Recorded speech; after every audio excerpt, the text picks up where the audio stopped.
네, 귀빈 여러분, US National Intelligence의 전장 윅 브라운님을 모시겠습니다.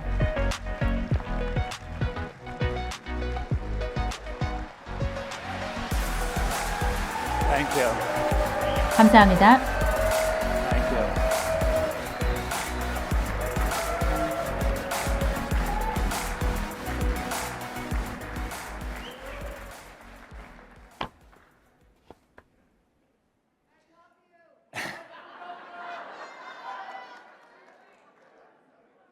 The doctrine of America First is 미국 here to 우선주의 stay. 원칙은 앞으로도 계속될 것입니다. As we've seen, even in the first month of a new administration, 새로운 행정부가 시작되고 America 한 달 First's 만에 electoral 우리는 popularity 이러한 and strategic 미국 accomplishments 우선주의가 점점 더 인기를 얻고 있는 것을 이미 목도하고 it no longer 있습니다. belongs to a single party 이제는 or 단순히 politician. 하나의 당이나 정치가의 손에 있는 것이 아니라 많은 국민들에게 있는 것이 되었습니다. 미국인들의 이해관계에 중요한 것이고 그만큼 이런 미국 우선주의는 앞으로 계속해서 시련과 어려움의 시기에도 다음 세대를 거쳐서 미국의 기치로 남게 될 것입니다. 이러한 원칙은 쉽게 없어질 수 있는 것이 아닙니다. 미국인들이 민주적인 절차를 민주 정치에서 원하기 때문입니다. 이것이 한번 얻어지면 쉽게 사라지는 것이 아닙니다. 어쩌면 영원히 없어지지 않을 것입니다. 이전 행정부들에서는 국민들의 참여를 원했었습니다. 어떤 종류의 외교 정책을 이 행정부가 정할 것인가를 만들고 있었습니다. 그러나 관료주의에 절어 있는 외교관들이 그리고 또 해외에서의 자신들의 재정적인 이익을 위해서 움직이고 있는 사람들이 있었습니다. 또한 특별 작전 세력에 너무나 과도하게 기대는 문제가 있었습니다. 연방기관들은 너무나 과도하게 커졌었고 정보의 불균형도 있었습니다. 따라서 이러한 모든 문제들이 민주적인 과정을 거치지 않고 위험에 처해져 있었습니다. 외교 정책의 전문가들은 이런 모든 것들을 앞으로 새로 찾아가려고 하고 있습니다. 복잡한 이야기들을 이야기하고 있습니다. 현재의 이러한 소위 전문가라고 하는 사람들은 정보를 국민들과 공유하지 않고 국민들이 알지 못하는 사이에 실패를 거듭하며 또한 희생을 강요하고 있습니다. 더 많은 정보 프로그램을 늘리고 있는 지경입니다. 중동에서 또 다른 전쟁이 있을 수도 있습니다. 우리가 예루살렘으로 대사관을 옮기는 경우. 그런데 그들이 우리에게 거짓말을 하였습니다. 우리가 볼 수 없다고 생각했던 모양입니다. 그럼에도 불구하고 그다지 창의적이지도 못했고 똑똑하지도 못했습니다. 정보와 예산, 의사결정 이런 부분에서 그들이 독단적으로 하고 있지만 그러나 이러한 과정에 참여하는 것은 우리 유권자의 몫입니다.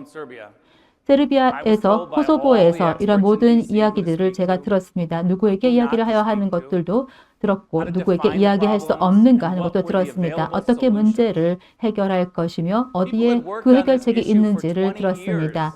지난 20년 동안 국민들은 이 이슈를 들어왔습니다. 그러나 진전도 발전도 없었습니다. 일단 문제를 해결하기 위한 과정에서 우리가 선택할 수 있는 선택권이 최소한으로 주어지며 그 부분에 울타리가 쳐 있기 때문입니다.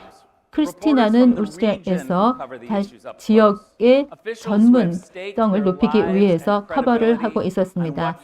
신뢰성과 정보를 높이면서 생존과 삶의 갈림길에서 있는 모든 중요한 정보들을 제공해 주었습니다. 이런 모든 면에서 보았을 때 정치적인 문제를 해결하기 위해서는 우리는 워싱턴 DC에서 제공하는 그리고 브뤼셀에서 제공하는 헤드라인에만 의존할 수밖에 없었습니다. 경제에 집중하고 일자리에 집중하고 교육에 집중하자라고 하면서 앞으로 나아가는 상향적인 노력은 국민들의 몫이 될 수 없다고 하였습니다. 그러나 이러한 워싱턴 DC 와 브뤼셀의 전문가들은 우리가 돌파구를 2020년도에 이룰 수 없다고 생각했습니다. 경제가 앞으로 여러 세대에 걸쳐서 정상화될 필요가 있습니다. The same was true for my time in Germany. 마찬가지로 제가 독일에서 임직했을 때에도 같은 것을 보았습니다. 모든 전문가들은 그렇게 열심히 노력하지 않는 것 같았습니다. 그러면서도 러시아에 가스 파이프라인은 설치하는 것이었습니다. 나토에서도 자신들의 잉여 목적만을 위해서 움직였습니다. 중국에서의 거래도 그러합니다. 이런 모든 면에서 워싱턴에 있는 전문가들은 흑백의 논리로만 보고 있었습니다. 너무 높게 그리고 너무 소프트하게 아니면 너무 철저하게 아니면 너무 부드럽게 가는 양단의 정책만 사용했습니다. 뭐 아니면 보였던 것입니다. 그러나 일반 국민들이 알아야 할 것에 대해서는 외면하였습니다. 우리 부모님들, 친구들, 그리고 사업주들, 직원들, 일반적인 이런 사람들은 독일 사람들이 우리의 미국에 보다 더 좋은 동맹이 되라라고 요청하지 않았습니다. 단순하게 우리는 양해를 하고 이해를 했습니다. 미국과 유럽이 서구의 안보, 평화, 무역 등과 같은 기치를 갖고 있을 것이라고 믿어주었기 때문입니다. 우리에게 도움이 될 것이라고 생각했기 때문입니다. 그래서 우리가 그대로 용인했던 것은 성장과 발전이 아니라 삭감과 감축이었던 것입니다. 우리가 보다 더 균형 잡힌 공정한 관계를 갖기 위해서 우리는 더 노력을 해야 됩니다. 따라서 모든 전문가들이 생각하는 것과 반대로 움직이고 왔던 것이 사실입니다. 일반인들의 눈높이에 맞지 않았습니다. 이러한 것에 기여를 했던 여러 가지 요소들이 있었는데요. 바로 워싱턴 정가에서 그리고 브뤼셀에서 유럽이죠. 그리고 사크라멘토에서 있었던 그런 모든 요소들인 것입니다. 외부인들의 요소에 의해서 우리의 안위가 결정되었습니다. 그러나 미국에서는 정말로 진정한 우리의 가치는 우리가 선출한 관리들의 어려운 이 상황을 겪고 있는 것에서부터 그 모든 어려움이 출발점이 됩니다. Now let me be clear. I sympathize with the counter-intellectual argument. 저는 지적인 대화로 대응을 하는 것에 대해서는 동감을 하는 축입니다. 그리고 서로 논쟁을 통해서 발전을 간다면 저도 이해를 합니다. 그러나 현재의 정치 현황은 우리가 생각하는 것과 다릅니다. 이러한 정보력은 우리가 경험했던 것과는 완전히 반대로 이루어지고 있습니다. 그들의 임기를, 즉 상원 의원들의 임기를 줄여야 할 때가 이제 왔다고 저는 생각합니다. 많은 분들께서 워싱턴 정가의 정계 그리고 각 고향의 정치에 그대로 익숙해져 버렸습니다.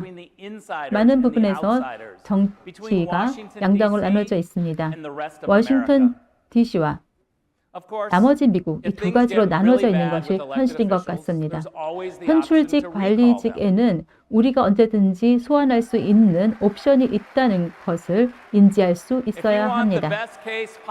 여러분들께서 최선의 이런 리콜 캠페인을 할 수 있다고 한번 상상해 보시죠. 제가 고향으로 있는 캘리포니아를 한번 예로 들어보겠습니다.